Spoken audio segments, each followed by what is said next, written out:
I'd go on a date every week, but it's too expensive. Hello again. Welcome back to broketv123. I am your host, Ron, and this is raw, unscripted, unedited, unsponsored. So, we're talking about online dating.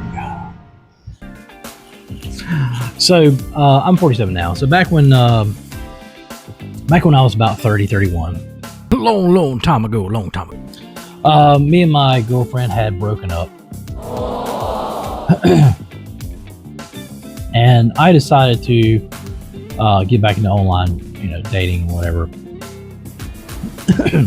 I had never done it before her, so it was all brand new to me.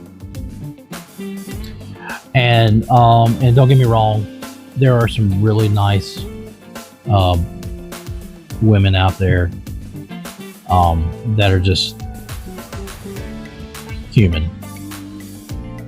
And, they've been through a lot.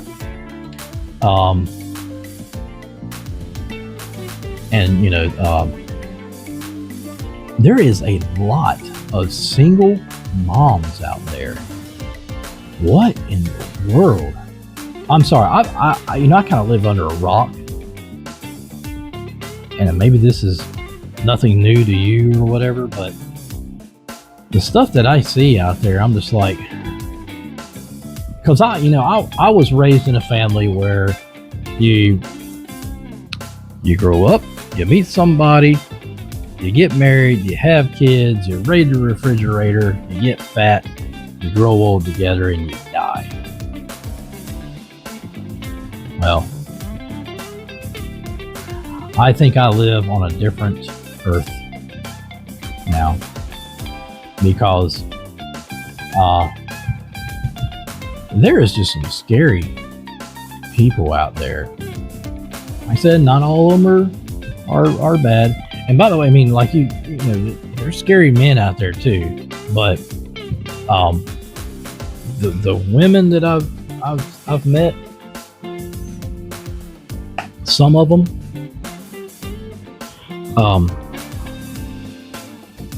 just shouldn't be out in public or anything.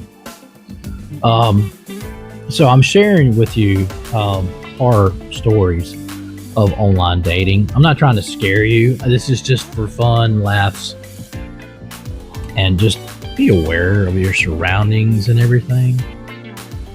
But I met this nice girl. Seemed nice. Online. And by the way, this is before video chatting, I guess, or whatever. It was basically, you saw a picture of the person, and that was it. And they said about themselves, I like long walks on the beach, and I like it when it rains, and I like kids and dogs and whatnot. And so I met this almost perfect girl on there, and she was just like, yeah, I'm this age. She was 5 years younger than me. Perfect. She had no children. She had never been married, which I had been. I've been divorced for over 20 years, something like that. I lost count. But anyway, she would she'd be like, yeah, let's we need to get up. And we talked for a long time. Let's get up together and let's go out and have dinner or something, and just see where it goes, see if we got chemistry. Chemistry is the main. Chemistry is what makes it work.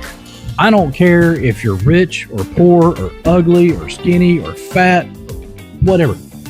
If you don't have chemistry with somebody, you don't have anything. You could be the richest freaking mother in the freaking world, but if you don't have chemistry with somebody, you ain't got diddly. So anyway, we decided to meet up, and she was a no-show. I tried hitting her up and everything, and hey, where you at? Whatever. Nothing. Totally ghosted me. For those who don't know what ghosting is, it's where you just cut somebody off. You never talk to them or see them again or anything like that. So I decided to go to one of those dating palooza rings, whatever, where you sit at the table and you talk to the person for like 3 or 5 minutes or whatever, then they ring the bell and you go to the next one. So I went into, they were having it held at this restaurant. The restaurant don't even exist anymore, apparently. So I'm in there, and I decided not to actually go into it. So I went up to the bar. It's just me and the bartender. Really cool guy. And I'm sitting down. He's like, "Yeah, man, you gonna get in this thing?" I'm like, "Dude, I am a spectator. That's all I am. I'm gonna sit back and watch. I'm gonna see how this goes. I ain't never done one before. I'm gonna see what happens." He's like, "Oh, okay, cool, man. What you want to drink?" And I was like, "Just give me a beer, whatever." So I'm sitting there, drinking beer, watching everything, and it is the saddest thing I've ever seen in my life. Like these people just huddled around in this little circle thing, whatever, and they're just sitting there talking to me. And like when you see something like that, when you're there and you see it from afar, and you're sitting there just going, "This is sad." Like, these people here, and you know what? There really wasn't an ugly person in the crowd. I mean, to me, they weren't. But I'm like, these lost souls, man. They're just sitting there, just chatting back and forth and everything, and trying to find, that one, and whatever and everything. I mean, this is just sad, man. And I don't remember staying for the whole thing or not. But I got the heck out of there. I went back home. And then, like, a couple weeks later, I saw that same girl, like, pop back up. And I tried saying, "Hey, what's up?" That's all I said, "Hey, what's up?" And she, like, totally ignored me. And come to find out, one of my buddies was trying to get with her too. This is one of my buddies, like, back in the day. And anyway, he was like, "Yeah, dude, she was dating like 12 other dudes, and that's probably why that never happened." And I'm just like, holy crap. 12. I understand there's women out there who just, like, they probably don't do anything with anybody. They just, they just go on date after date after date after date after date, and they just try to find whatever. But I was like, 12 guys? I'm sorry, but I've never been that way. I must be old school, whatever.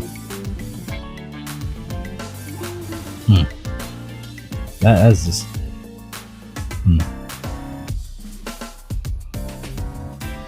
And then years later, I found out she finally married, and she had like 2 or 3 kids, and went boom,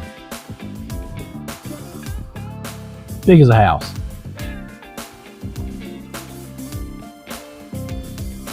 Dodge that bullet. I'm sorry, that was mean. I shouldn't have said that, but I did. So, God is looking out for you in situations like that. It's like that old country song. It's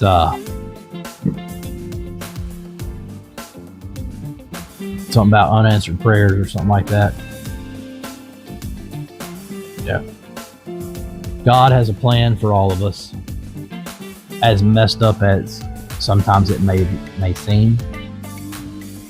Where there's good, there's bad. Where there's good, there's good, there's bad is good. Yeah. But anyway, We will continue on the next episode. I am Rome, your host. This has been broketv123. Thanks y'all for listening. Make sure you like and subscribe. See y'all next time. Dating's tough, like overcooked chicken.